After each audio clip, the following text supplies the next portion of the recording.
علی بھی اگلا سوال ہے، آج کل ینگ جنریشن میں ٹک ٹاک کے فتنے کی وجہ سے جو طوفان بدتمیزی برپا ہے، خدا کے لیے اس پر بھی تھوڑی روشنی ڈالیں تاکہ مسلمان نوجوان لڑکے اور لڑکیاں اس گناہ سے بچ سکیں۔ اس کے آگے باندھنا مجھے تو نظر نہیں آتا کہ ممکن ہو، سوائے اس کے کہ ہم اپنے بچوں کو ایجوکیٹ کریں کہ جو بچے بچ گئے ہیں ادھر وہ اس فتنے سے بچیں، کہ ٹک ٹاک کے فتنے کو اس اعتبار سے وہ یہ یعنی سیلف سیٹسفیکشن کے لیے لوگ کر رہے ہوتے ہیں نا۔ ٹک ٹاک کا تو مجھے کہیں پہ بھی یوز اس اعتبار سے تو کوئی پازیٹیو نظر نہیں آیا۔ ایون اگر آپ ایکٹنگ بھی کر رہے ہیں تو کسی دوسرے کی آواز کو یوز کر کے آپ گانا یا باقی ساری چیزیں فضول کام کر رہے ہیں نا۔ باقی یہ جو ایکٹنگ والا معاملہ ہے اور اس میں آپ جس طریقے سے ہمارے نوجوان لڑکے اور لڑکیاں چھوٹی چھوٹی عمر کے وہ پھنس گئے ہیں، یہ تو بے حیائی کا طوفان بدتمیزی ہے اور اسلام کو سخت چڑ ہے اس سے۔ سورۃ النور سر پڑھ کے دیکھیں تو آپ کو اندازہ ہوگا کہ سیکس ڈسپلن اسلام کا کیا ہے۔ اے نبی، مؤمن مردوں کو حکم دو اپنی نگاہیں نیچی رکھیں۔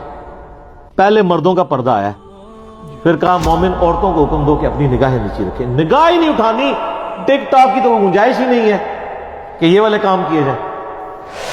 اور پھر اللہ تعالیٰ نے سورۃ النور کے اندر کمال کی آیات ہیں اسی کانٹیکسٹ میں، ان الذین یحبون ان تشیع الفاحشۃ فی الذین آمنوا، بے شک وہ لوگ جو اس بات کو پسند کرتے ہیں اور اس بات کے چاہنے والے ہیں کہ مومنوں کے اندر، اہل ایمان کے اندر، مومنین اور مومنات میں فحاشی پھیل جائے، لہم عذاب علیم، ان کے لیے دردناک عذاب ہے، فی الدنیا والآخرہ، دنیا میں بھی آخرت میں۔ واللہ یعلم وانتم لا تعلمون، اللہ جانتا ہے اور تم نہیں جانتے کہ یہ بے حیائی کتنا بڑا فتنہ ہے۔ میں اکثر کہتا ہوں یہ اتنا بڑا فتنہ ہے کہ صحابہ کرام بھی اس آزمائش سے نہیں گزرے۔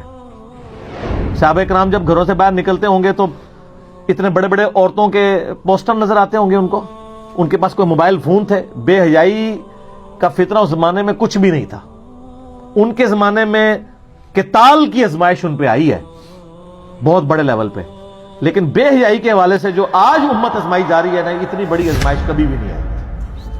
اللہ نے ہر زمانے کے لیے نئی آزمائش رکھی ہوئی ہے، جو اس آزمائش سے بچ گیا وہ بچ گیا۔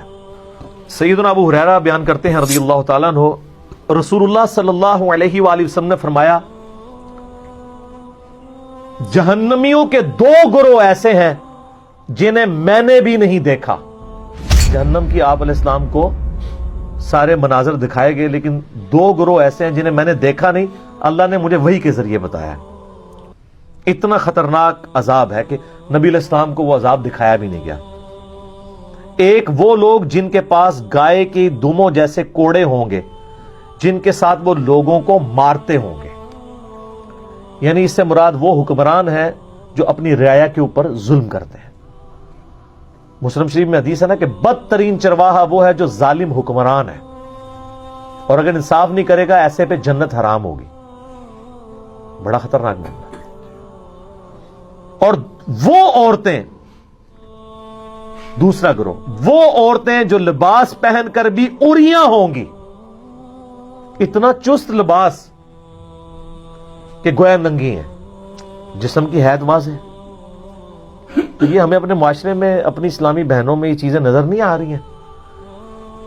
ان کے ماں باپ یعنی انٹلیکچولی تو فوت ہی ہو چکے ہیں نا، آپ سمجھ لیں۔ اگر ان میں عقل ہوتی تو ان کی آخرت کی فکر کرتے۔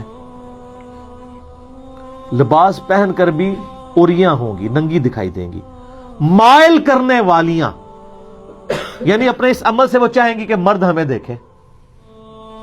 وہ تو جناب جامعہ ترمذی میں، ابو داؤد میں، نسائی میں حدیث ہے کہ جو عورت گھر سے خوشبو لگا کے نکلتی ہے اس نیت سے کہ لوگ اٹریکٹ ہوں تو وہ زانیہ ہے، زنا کیے بغیر بھی زانی ہے۔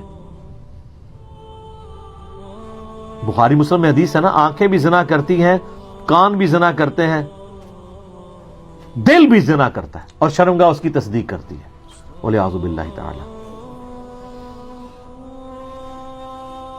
مٹک مٹک کر چلنے والیاں، ان کے سر بختی اونٹوں کی جھکی ہوئی کوہانوں کی طرح اٹھے ہوں گے۔ یہ آج کل بھی کئی عورتیں ہیں نا، وہ جوڑا انہوں نے اتنا بڑا کیا ہوتا ہے اور اوپر حجاب لیا ہوتا ہے، یہ پتہ نہیں کیا تماشا شروع کیا ہوا انہوں نے، اور یعنی وہ اپنے بالوں سے اٹریکٹ کر رہی ہوتی ہیں، جیسے اونٹوں کی کوہان نکلی ہوئی ہوتی ہے تو انہوں نے اپنے جوڑے کی کوہان نکالی ہوتی ہے. یہ حرام ہے.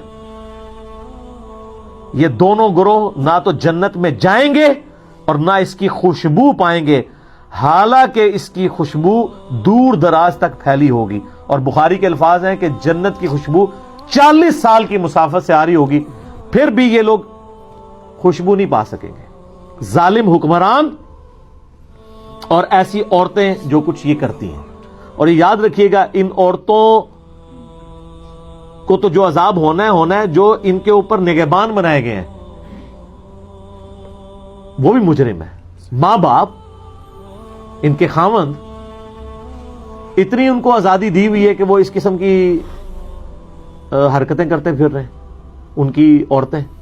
تو یہ جو فتنہ ہے، اس فتنے کے آگے بند باندھنے کے لیے ہمیں اپنی ینگ جنریشن کو ایجوکیٹ کرنا ہوگا.